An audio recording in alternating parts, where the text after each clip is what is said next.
This is Arkan, the Dog Adventurer. Arkan, the Dog Adventurer, unique explosive mixture of platformer and Arkanoid. This is exactly why I'm interested in it, by the way. I love Arkanoid type games. Hit the ball, move around, jump, smash bricks, destroy the enemies, destroy everything destroyable.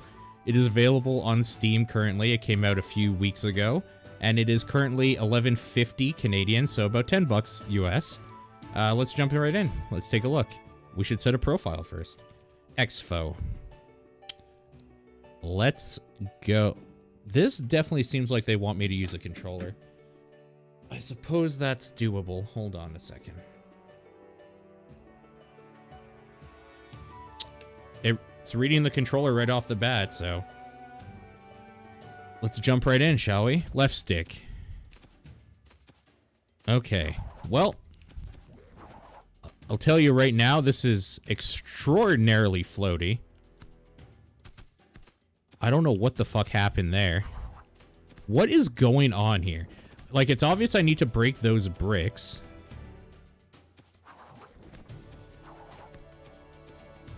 Okay, but what is the left? Hold on. Okay, I need to know what stuff is here. I need to know what the left trigger is doing. Because the left trigger is doing some funky shit. Look at this. And then it slows down time. I'm guessing this is like, that's like an ultimate ability or something? Or like a magic ability?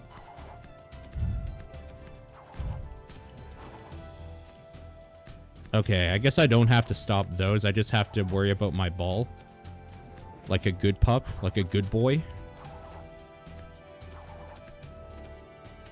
Okay, so right off the bat, it's the way it moves is a little disappointing. It's stiff but floaty in a way that's kind of not enjoyable at all. And using the stick to do this weird jump floaty thing that he does makes no sense intuitively to the player. Honestly, it just feels like a cheaply made game. And not in like a good way. That being said, it's still like Brick Breaker, essentially, right? So hit the ball on the fly, increase its... I don't understand how that works at all. Okay.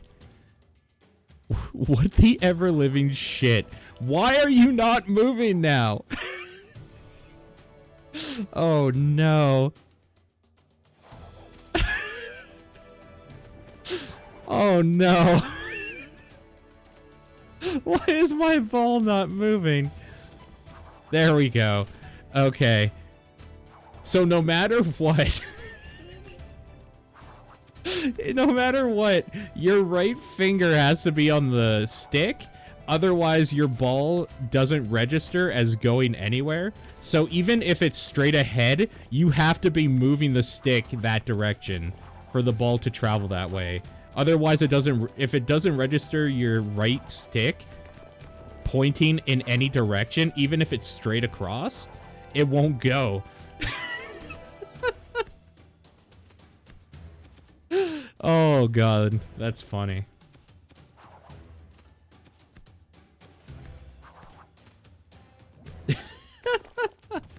Okay. So this is really silly so far, but I will say at the end of the day, I really, really like Brick Breaker games, and I don't know why. You other brothers can't deny that they're just really fun. They're usually just kind of a thing that's good on cell phones, though, you know? Like, they're a good cell phone waste some time game. So sitting here playing this on my PC seems a little silly, especially when... Like, the last time I played one of these games was a game on the Xbox called Wizorb. And I think Wizorb is out on other stuff now, too. And Wizorb also gets kind of long in the tooth pretty quickly, because it's very samey in a lot of what you're doing. It's this, essentially, only in a top-down perspective. Every Thursday night on twitch.tv/topdownperspective. And, but it's more well made so it doesn't feel so janky. Like, this feels janky, and I don't really know how to... I guess I don't know how to explain it if you can't see it. Why? It's really the way your dog moves. And it's kind of weird because, like, the animation for the movements and stuff are actually kind of okay. So, it's really silly to me. So we can just teleport right through there, huh? It's really silly to me that, there's things about it that are, like, pretty decently and competently made, but so much of it is so bad. Like, it's really weird. It's like an art student had to make a game for an art project, because I think this looks fine, and the animations and stuff look kind of cute. The sprite work is adorable, and it's pretty basic in a lot of ways as a game. And, like, as cute as it may be, and it is very, I will say, it's not at all satisfying to play, if that makes any sense.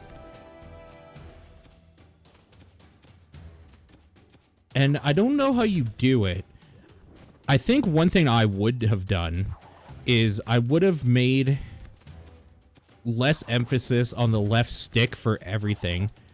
Because right now I'm pushing the A button on Xbox controller at the cross button or X button on a PlayStation controller. This, like, why isn't that the jump? You know? Like, why can't... It's doing nothing. The square button for me, PlayStation, or X button on an Xbox controller, does nothing. The circle button or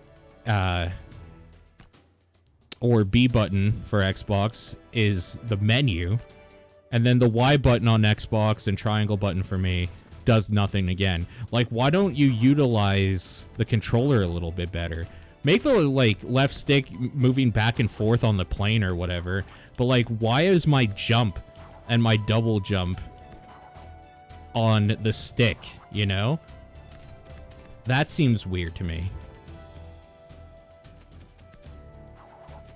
It's probably, on, like, if we're going to be completely brutally honest, it's probably just because it's easier to code. And again, everything about this screams that it was maybe a student project or something where the actual gameplay part, whoever, like, coded it has a very, like, working or rudimentary idea on how to, like, make a video game. And that's fine. That's totally fine, especially when you're doing... I will say that this, at least they didn't go on a grand scope. Like, at least this is just an Arkanoid slash Brick Breaker clone, right? Could you imagine if somebody, like, had a rudimentary understanding on how to code or whatever a game, or how to make a game, and they, like, tried to make an RPG or something? Like, it would be a fucking disaster. So I'm not really bagging on them for making a basic game. I think that's probably smart. What I am saying is that I wish it was a little bit better as a video game, because I think it's kind of adorable in every other way. Like, the background, even though I'm sick of pixel art stuff, the background looks good. The sprite work is, like, I'm gonna say surprisingly well done for the quality of the rest of the game. Like, look at the idle animation even. Like, it's really surprising how good a lot of it is for how, like, bad the game portion is, if that makes any sense. Also, I think we're in, like, easy mode still. We're in tutorial land. Maybe some more stuff does unlock. We're gonna keep playing for a little bit here, obviously, to give it more of a fair shake. Because I don't think we can lose here. In fact, I'd be really surprised if we could.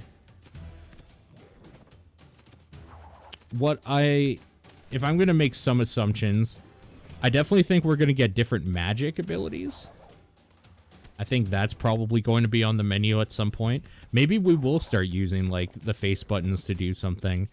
But I really think that the face buttons could have been better utilized for, like, important stuff like jumping and double jumping, you know? Blue bar shows the teleport cooldown. I understand that, but what I don't understand is why I would care. Like, why would... Because I can't go past this, right? Or do I have to teleport the ball? Is like that the idea? There's something going on with this teleport that, like, I think is going to be key.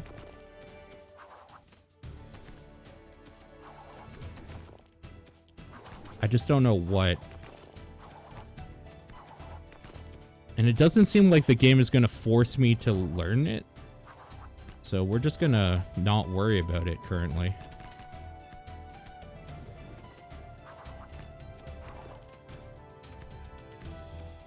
Well, goodbye, ball. No. Fuck.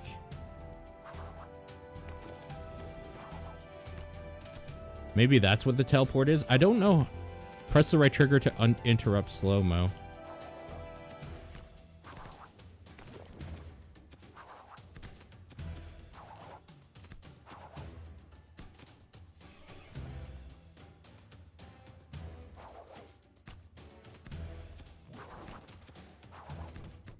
I feel like maybe the thing they want you to get better at is the slow-mo part. Not necessarily the teleport part. I don't know why, like, so here's the thing. I don't know why I went down that time. You probably teleport in whatever direction your thing is, now that I think about it. That would make a lot of sense. Yeah, I think you do.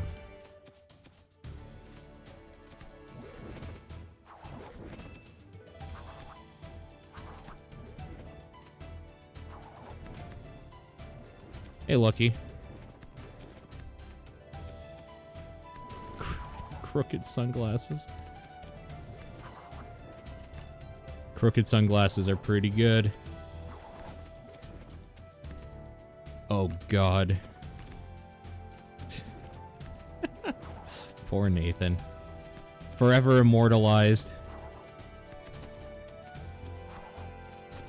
The one thing he never wanted to be remembered.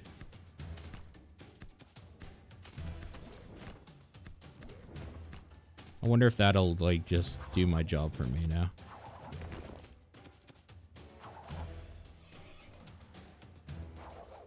Fuck.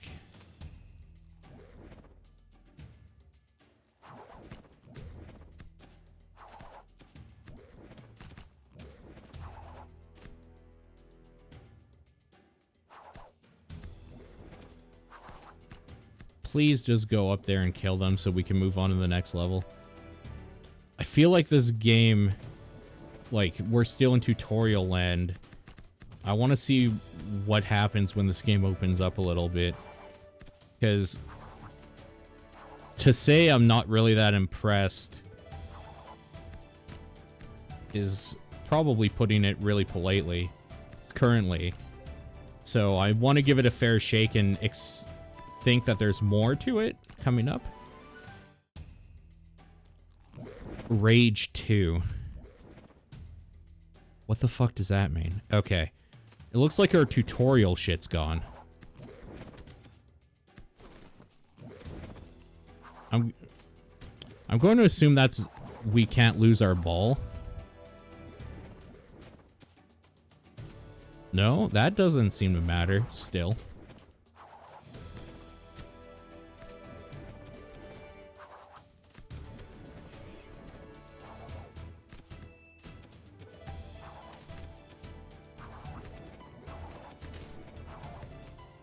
Oh, God. I'm kind of interested to see what happens when you die. When you, like, run out of health.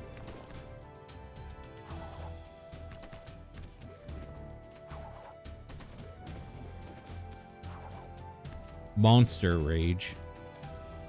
I see. So now the monsters are in rage mode because I killed 2 of them? That must be what that rage thing at the bottom meant. So what does that mean? Does that mean they hit me for more? They attack more often? Oh, God. Okay. Okay. Oh, God.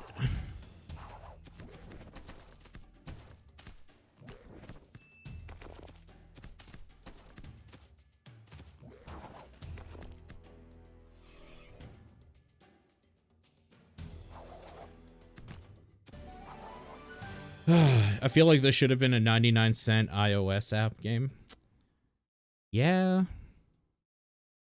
The fact that this is $10 is hard for me to, like, parse in the old noggin.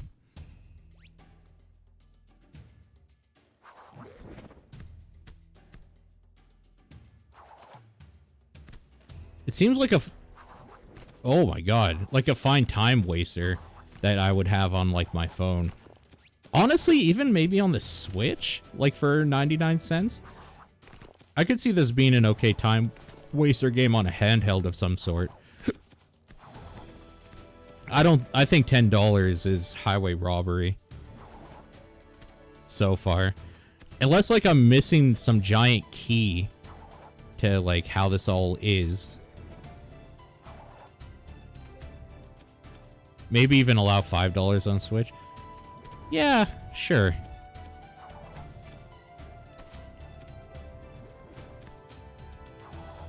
I don't want to dogpile on it too much. I just think it's kind of rough. Eh? Eh?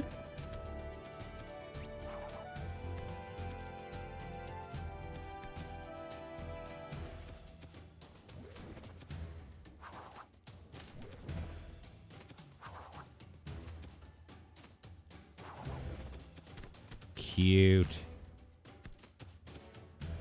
I don't know what this stupid thing that keeps falling. You know what? Let's find out. Oh, okay. It's literally just an aiming reticle. Okay. Good to know.